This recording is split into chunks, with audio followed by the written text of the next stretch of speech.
Going home here in the parking lot. Kinatok tayo, pinapatunog ko yung sasakyan kasi may mga umaaligid. Na natin tanggapin na ganito, Kali. Don? Pag-overnight mo mag-ano? Ano gagawin mo? I'm going to Vidura. Traces lagi sa tubig pagka ganitong buhay. SM City, La Union. Next destination, La Union. Kilala ang lugar na to sa gray sand beaches, surfing at nightlife. Pero this time, ibang trip namin. Walang beachfront resort, walang fancy campsite. This time, may susubukan kaming bago. Matulog sa parking lot. Alright, we're here in SM City, La Union. Going to shop or we're gonna sleep here? Shop and sleep. Shop and sleep. It's already up to my shoulders. Are you sure? Yes. Tara, baba. Tapos tanong tayo siguro kung pwede overnight, no? Ano sa akin, Oh, plan B mo. Plan B ko, meron akong wallet. Tara! Hello, Skadosco. Hello, Skadosco. Let's go. Just in case if it will rain. Hey, It's a fair weather. it's actually the same time. Ow, my legs. Ow, ow. Hi. Oh, can we go there, please? First stop namin, SM. Explore muna namin yung area, hanap ng makakain. At syempre magtanong-tanong muna, pwede nga ba talagang matulog dito overnight? Oh, that's bingo. Did you color it? Donkey. Ulit na ni Daddy mag-rest sa Philippines. Let's go home. Let's go home. Home there. Ayun.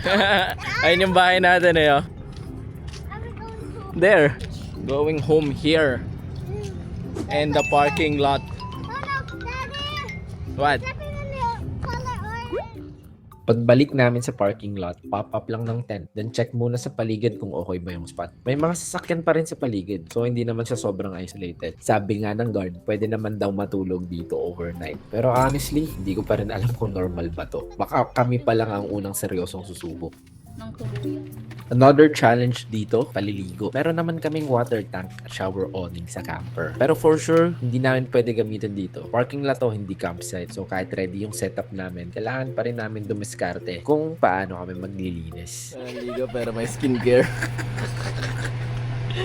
Ay, nako. Kailangan natin tanggapin na ganito, Kali. There will be days that we won't be taking a bath. But we do have wipes all over them. Let's just change clothes. How about you? How do you feel about that, ma'am? Not taking a bath, punas lang pag mga ganitong mahirap. Last part tayo. Good? Kasi pabor sa'yo, ayaw mo maligo eh. Tawad maligo. Tawad ka maligo eh. Sabi 24 hours naman tong parking and ano, diba? And Safe naman. So daw natutulog yung truck driver. Tsaka I think nakikita naman natin sila sa CCTV and naman tao. And then may alarm naman to and nag-record. Good night. Night, mami.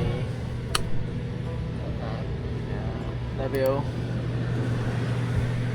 Pagdating ng umaga, nagulat ako. Wala nang ibang sasakyan sa paligid. As in kami na lang. Doon ko na-realize medyo obvious na kami. So kailangan na naming magligpit agad. Pop down ng roof, ayusin ang gamit at umalis bago pa mapansin.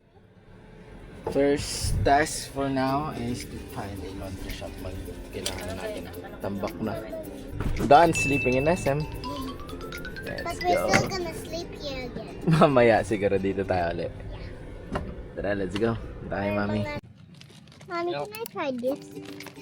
Natin yung bread pa tayo kahapon, di ba? We're done for the night. Yeah! I still can't believe we slept here, Gali. Natulog ang maayos. Hindi. Ako din, nananaginip din ako eh. cream ka. Kailangan na talaga natin magpa-laundry. Ako din kung ano-ano napapanaginipan ko kagabi. Ang lalim ng panaginip ko. Like, kinatok tayo, pinapatunog ko yung sasakyan kasi may mga umaaligid. Pero wala naman, safe naman dito. Tahimik naman yung tulog. Yung utak yung nagsasabi na maging alert ka, di ba? Subconsciously. Pero in fairness, nakatulog naman ako. Naputol lang ng 2 beses. Tara. 7 minutes lang yung laundry shop. Kain tayo. Nakakapagod lang yung ang dami mong stuff lagi na kinagalaw eh, no? Masarap sana yung pwede mo lang itambak, di siya gagalaw, hindi mahuhulog yung mga gamit. Drive na ulit. Is it? Thank you SM for accommodating us for the night. 5-star accommodation, SM. La Union. Dito na tayo kumain sa Mr. Inasal. Dali, baba mo na yan. At tayo sa mama. Mag-ibong paper bag na. Since ilang araw na rin kami sa biyahe, paubos na yung malilinis naming damit. Buti na lang dito sa La Union, madaming laundry shop sa paligid. Drop off lang, then the same day makukuha mo na rin. Malaking bagay ito kapag tuloy-tuloy ang biyahe. Kasi kahit nasa parking lot lang kami natutulog, kailangan pa rin naming mag-reset at mag-ayos ng gamit.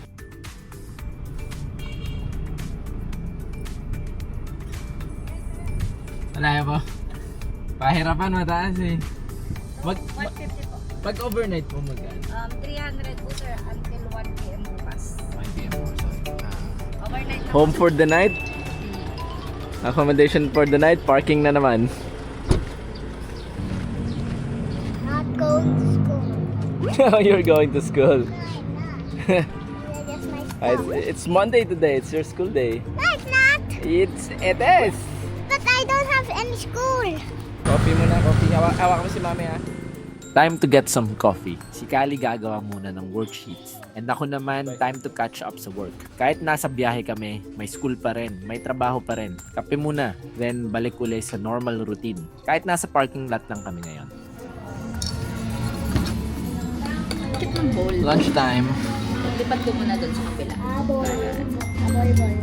Ang cute nito, perfect egg. Okay, let's go. Yeah. Ate, ikabit mo na, tapos ikot-ikot na lang natin.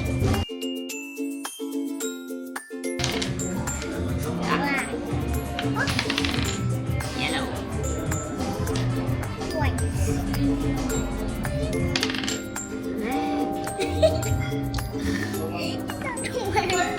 I don't know where it is either.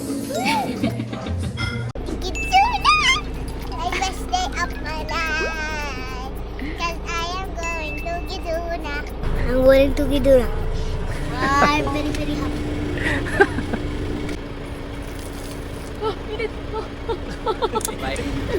Bye. Enjoy. Come on, Mom. It's my first time having a date from doing Kizuna. Wait, is it? I know. No. No, I did this. This is my third time. It's like I'm going to preschool.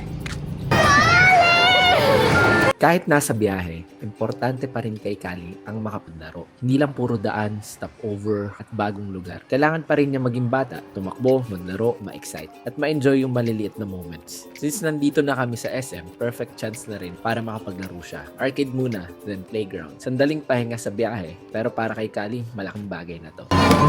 Puro photo. Oh my God! Oh my God! Oh my God! Oh my God! After maglaro ni Kali, balik ulit kami sa spot namin for the night. Wala namang fancy plans. Hanap lang ng pwesto. Check kung okay pa rin yung paligid. Then dahan-dahan mag-settle in. Medyo kakaiba pa rin sa feeling. Kasi hindi kami papunta sa hotel o sa campsite. Parking lot lang. Pero for tonight, dito muna kami. Park and surf. This is gonna be our home for tonight. We make home wherever we park. Let's go, let's check the... Tapos trip ni Kali magtasa. Oo nga, naubos na yung kanina pa 10 minutes ka nang nagtatasa dyan. Kasi ang dami ng lapis eh. Baliktaran pa yung tinasahan mo. Maganda yung napwestahan naming parking lot. Beachfront, may 24/7 security at walking distance sa mga restaurants and other establishments. Hindi siya campsite pero for overnight parking, okay na okay yung spot. Let's check the beach. Feeling ko may isda dito. Pakiramdam ko lang kasi wala nag-fishing eh. O, kain na kayo ni Mami Dan, mag-fishing ako. Oy. Bakit ang dami mong dala? Mommy, stop it. Anong laman ng bag mo? Drawing ko. Drawing mo? Ayan, kita na kayo lahat. Lahat ba? Lahat ba? O hindi?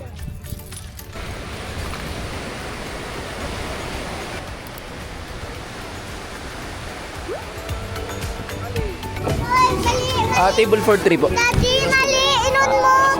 Daddy! Picturean. Picture. Yung meals ko.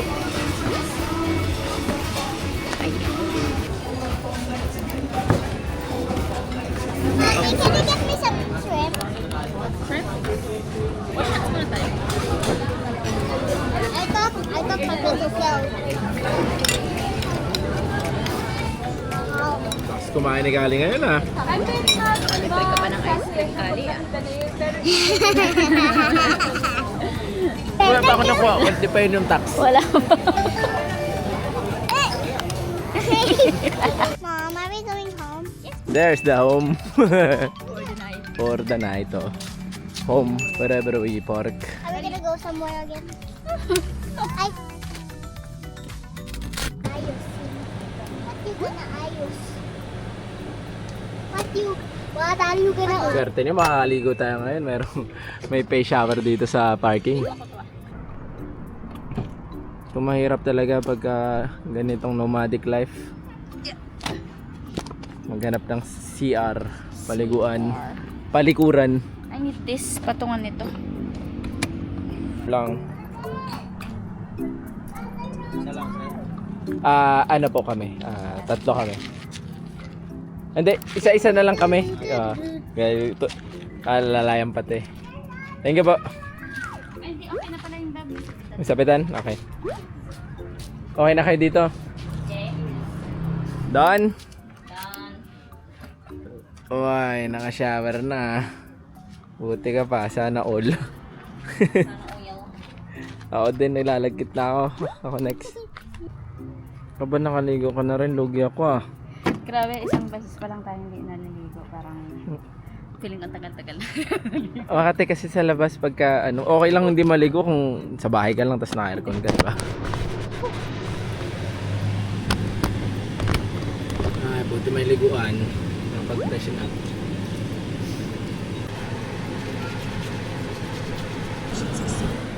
Night, mami. Good night. Night, Kali. Muna na ako matulog. I'm so sleepy. Maaga pa ako. Oh, yan. Ay, sakto.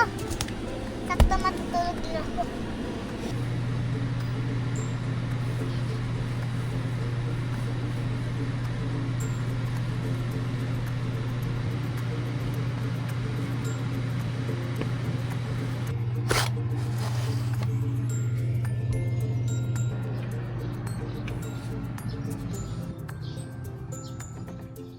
Waking up in a parking lot really feels different. May mixed feeling siya. Pakiramdam mo na mamahay ka, pero at the same time, a part of you feels at home. Safe naman yung spot, may guard, tahimik, at okay rin yung paligid. Pero may konting uncertainty pa rin. Hindi siya nakakatakot. Pero hindi rin siya fully relaxed. Parang nasa gitna ka ng feeling at home at pagiging bisita sa lugar na hindi mo naman talaga bahay. Time to wake up the baby. Morning, mommy. Gising na. Wakey, wakey. Morning, mommy. Ito ka pa eh. Kalit, did you put a sticky note? Remember, don't work too much. Play with Kali. Dinagdag mo daw sa to-do list. I put it on my to-do list. Am I too busy? Busy ba lang? Aray ko. Alam mo naman, saan talagang walang oras eh. Pero I will try to play with you more. Rere. Ano ba? Focus na yung piano. Oo. Pag nag-extend tayo dito, 2 nights na tayo. Diyan. Ay, nasa loob. Pagtaas. Let's go to the next destination. Let's go, mami. Let's go to Bigan. Tara, let's go. We left before the town woke up. Coffee warm We're here in on the window while the tides found the morning road. Okay, save mo. No big plans, no City Hall ng Bigan. Apa? just another chance to start. Ano mo gasa? Bastos. Sun came up, the engine roared, and the little house began to go. So 1, 2, 3. drive to the streets in the open sky. With the whole You like that one? That's clappity. Klapit na. Keso, avocado mango. Siguro after ng buong araw na biyahe mo na ganito. Bye muna, Kali.